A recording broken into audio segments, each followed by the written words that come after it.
I've been discussing a lot both here and on TikTok lately about how weight loss really needs to be really slow. And some people shouldn't even really be focusing on weight loss. If anything, you just need to work on changing some healthy behaviors in your life, and your body weight may change or it may not, and that's okay.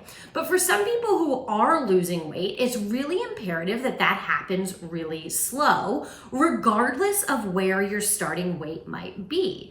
And the reason I've brought that up is because there's a lot of research talking about how your body wants to defend your current size, or really the fat mass that's currently on your body. And I know that that can sound pretty frustrating, but your body is going to kick in a lot of biological safeguards to protect that amount of fat. And the reason it does that is because that's the best way that it knows to keep you alive. And even if you're being told by someone that that fat mass needs to come down, the only way to do so where it's going to be successful is slowly. Now, that's the issue with kind of what's going on in our culture, right? There's lots of fad diets out there. There's lots of these attractive different lifestyle, or I should say lifestyle changes that promote that you're gonna lose weight really quickly. And I know that seems like a good idea, but it's not. And so I've mentioned this study before, but I wanted to bring it up again because a lot of people always ask me about extreme situations, right? And one of the big things is always, well, what if I have a lot of weight to lose?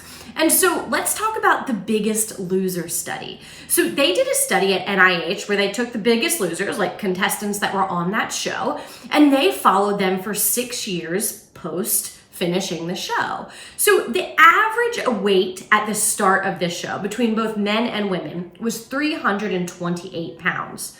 The average weight at the end of the show was about 200 pounds, okay?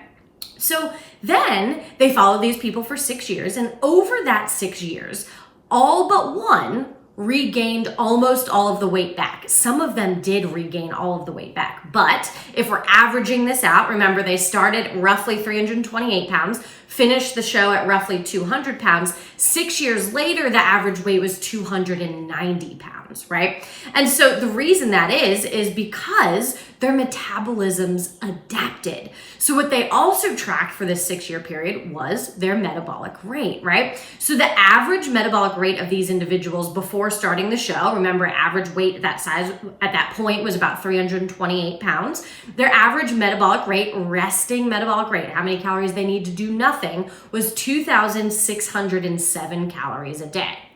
At the end of the show, it was 2,000 calories a day. Which, okay, makes sense. There was an average weight loss of about 120 pounds. So yeah, your metabolism is going to change a little bit. But here's where it gets interesting. 6 years later, remember, most of these people had regained all of the weight, if not almost all of the weight, and the average weight was back up to 290 pounds. Their metabolic rate dropped even more, and their metabolism 6 years later was at 1,900. So it went from 2,600 before the show, 2,000 after the show, and then 1,900 6 years later, even though they had regained the weight. And that leads back to what I was saying in the beginning. The reason that is because metabolic adaptation, or that drop in metabolic rate, is your body's biological safeguard kicking in, trying to make sure that you stay a certain size, which I know, again, can be really frustrating. So that's why we always talk here at the Calm Clinic about how important it is to really focus on, first and foremost, healthy behaviors, making sure that you're doing movement that you love and you're incorporating good foods into your day-to-day. And if your weight stays at a certain place while you're doing all of those things that are best for your body, that's okay. And then back to the weight loss piece, for those individuals who may be focusing on weight loss, regardless of where your starting weight is, it's really important to do it slowly. If we can try to make that weight loss as slow as possible, where we really maintain that lean mass and only see fat come down, and hopefully maintain a higher metabolic rate, we'll find that we'll avoid this process of what happened with these Biggest Loser individuals.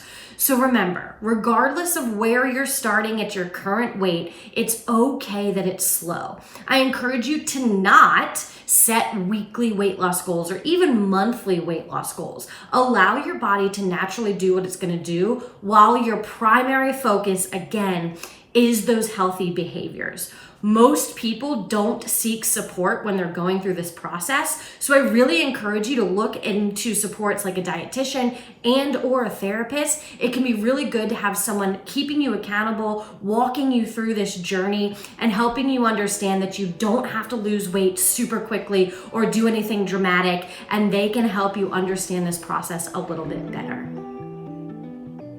Guys, thank you so much for being here. Don't forget to like and subscribe.